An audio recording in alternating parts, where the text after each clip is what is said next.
มังเอิญสำเนียงว่าอ้าวสวัสดีทุกคนครับไก่เราตะเยอะงอนเอาแควโมไซได้ใช้กับแควไตจอดกับเราตะเยอะแควปลานะ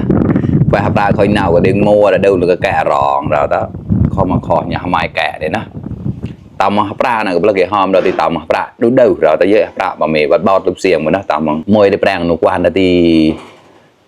มวยได้แปลงหนุกวันได้จอดละเราแต่กูรู้เดินได้ลิงโจมันตอบตอนก็ได้เดือคือเราตะเนี่ยเตาปนนั้นนะแต่หล่อหรือปั๊มหนาวนะเชกตีเจ็บจังต้อยนุกแรงรสชาติได้โอเคไม่ได้นะเฉียคอมไปได้นะวันนี้ก็มากินข้าวเหมือนเดิมครับแกงลูกมะตาดครับเพื่อนๆกับปลากดนะครับแกะรองมนเป็นภาษามนเขาจะเรียกว่าแกะรองนะคนไทยเขาเรียกว่าปลากดนะมาครับมากินข้าวด้วยกันครับมาครับกับข้าวอย่างเดียวแซ่บๆเหมือนเดิมครับกระเต่าน้องเราตะเยงแล้วกูเชียร์ที่ไปเดินไลน์ได้แชร์มาต่อนะต่อที่เครื่องเชียร์กับมุจอของเราตะเยงเลยสดจำลังแกลนะที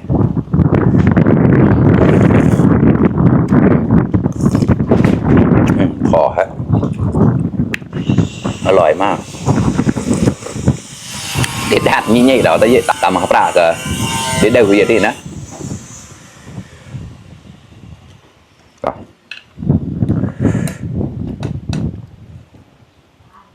เดี๋ยวที่เสียบมันเดิมเลย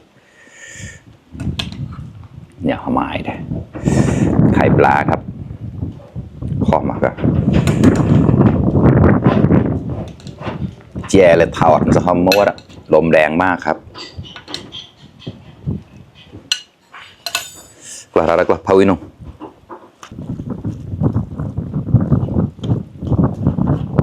ก่อนเปิดมุมงานดีเผาเอาก็ได้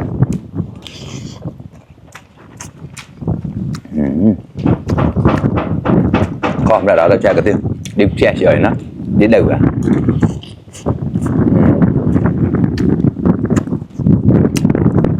อร่อย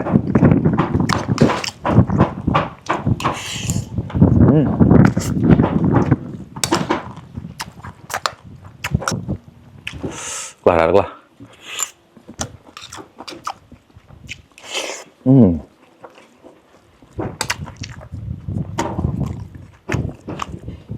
อย่าพลาด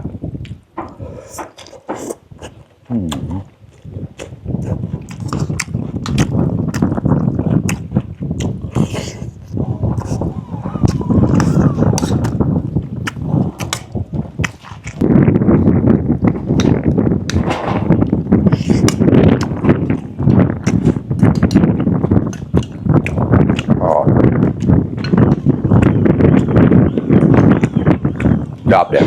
ดับแกะรองcái chuyện rau ini jauh si protein cuy dah dah nhau cái rau ini mana na saya ti jauh protein cuy tao lantai di mau apa na leh tao ti jauh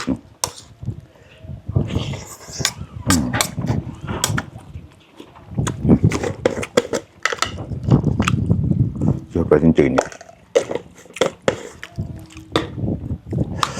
แบบไม่โดนจุดประเด็นจีนเรานะมาครับเผ็ดครับ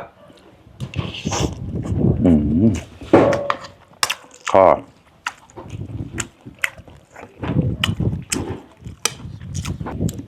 ทำไมแก่แล้วละ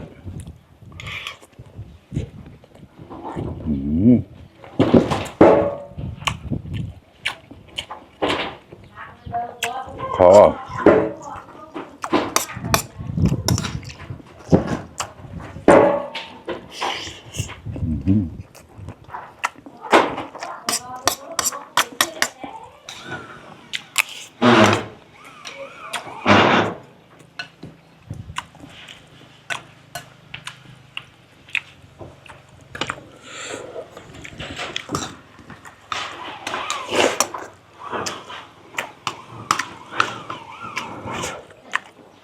แฝงเปล่าจะน่าเชียร์ปองออดกับไม้เราแล้วนะ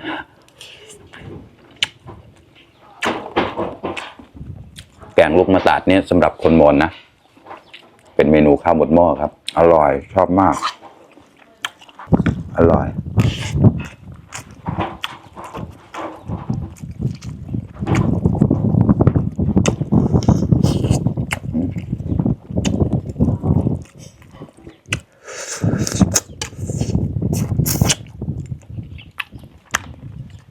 ดับไปจอดแล้วจะได้มาเชียร์เชี่ยวเหมือนกัน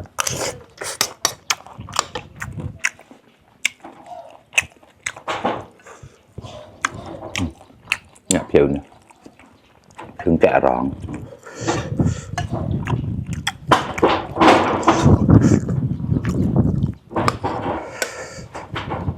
ว่าแล้วก็